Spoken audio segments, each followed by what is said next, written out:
News on the spot.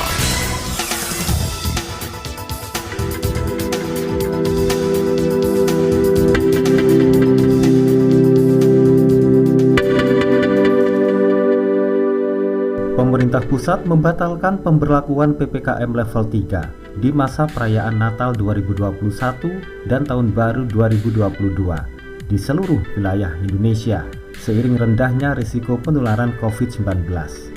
Namun, pemerintah tetap memberlakukan PPKM level 1, 2, dan 3 berdasarkan tingkat risiko penularan COVID-19 di tiap daerah. Bagaimana dengan Surabaya? Meski berstatus PPKM level 1, sejumlah kalangan menilai pemerintah kota Surabaya harus tetap waspada di masa perayaan Natal dan Tahun Baru atau Nataru. Karena biasanya di masa tersebut mobilitas warga akan tinggi untuk berwisata. Anggota Komisi D DPRD Kota Surabaya, Dr. Akmarawita Kadir mengatakan, kontrol ketat akan protokol kesehatan di tempat-tempat hiburan serta wisata yang dibuka harus dilakukan. Tempat hiburan, terus kafe, sejumlah persen karena memang sesuai aturan kan di level 1. Tapi ingat bahwa pengetatan atau kontrol itu harus dilaksanakan terus. Karena apa? 70% dengan 100% atau lebih 100% itu kan dekat ya. Padahal itu menimbulkan kerumunan-kerumunan yang nanti akibatnya akan berdampak pada timbulnya klaster. Nah ini jadi kita harapkan supaya Pemkot juga tetap mengaktifkan, apalagi sekarang kan mau Nataru ya, libur Natal dan Tahun Baru. Nah ini jangan sampai jadi diaktifkan lagi kampung tangguhnya, diaktifkan lagi tuh Satgas Covid-nya yang sekarang ini saya lihat agak sedikit longgar ya. Nah itu kita aktifkan.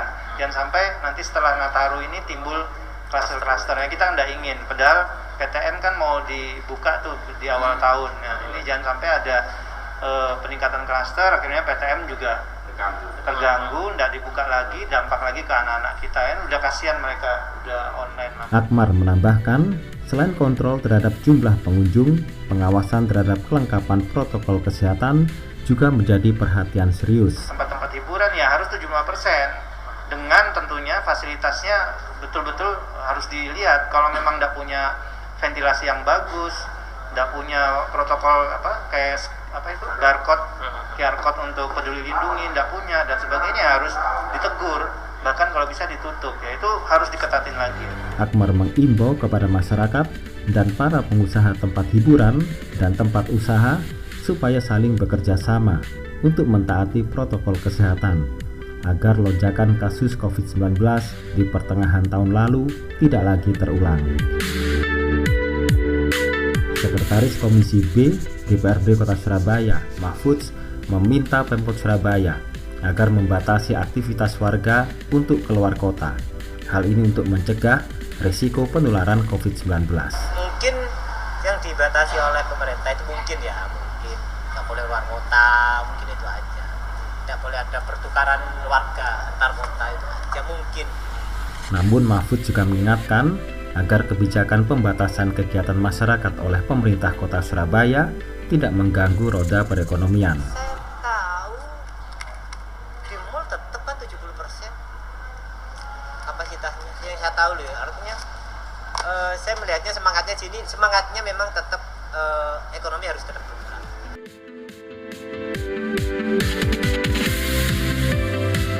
Sementara itu, Wali Kota Surabaya Eri Cahyadi mengatakan, Pemkot Surabaya akan berkoordinasi dengan Polrestabes Surabaya dan jajaran Forum Komunikasi Pimpinan Daerah atau Forkompimda untuk memformulasikan pencegahan risiko penularan COVID-19 di masa Nataru. Nanti insya Allah kita koordinasi dengan Pak Kapolres, dengan seluruh jajaran Forkompimda Kota Surabaya bagaimana nanti antisipasi kita ke depan pada waktu Nataru ya.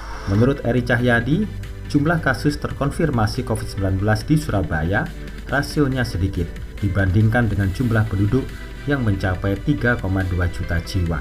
Namun, Eri Cahyadi mengaku Pemkot Surabaya tidak lengah, melainkan tetap waspada menyikapi masa Nataru. Alhamdulillah dari 3,2 juta kemarin 8, saiki 11. Pokoknya Surabaya itu 11, kok mudun pitu, mudah meneh 8. Nah, berarti kan berapa persen, cuma sedikit kan? ngomong, lho kok rolek 11, penduduknya 3,2. Kepala Bidang Humas Pemkot Surabaya, Febriadita Prayatara menambahkan, Pemkot Surabaya berencana akan mengaktifkan lagi Kampung Tangguh Wanijoko Surabaya. Pemkot Surabaya kembali lagi akan memberikan arahan kembali, mengingatkan kembali terhadap aktivitas kampung-kampung tangguh. Ya, di sana diharapkan para pengurus kampung tangguh ini untuk bisa menghimbau warganya untuk tidak melaksanakan perayaan terutama tahun baru secara berlebihan, ya kan. Jadi kalau seandainya ada kampung tangguh, ketika mau keluar dileno, nggak usah keluar rumah deh, ya kan, seperti itu.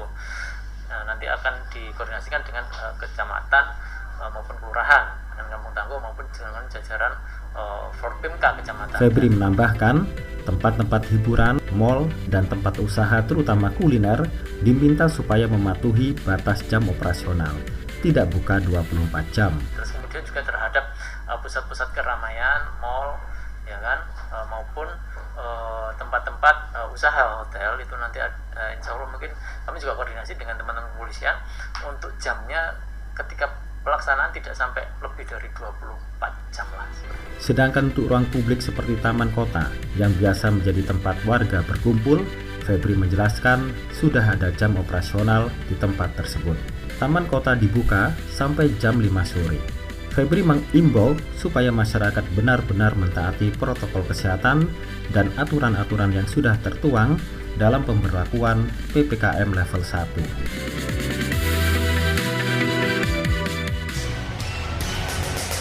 News on the spot,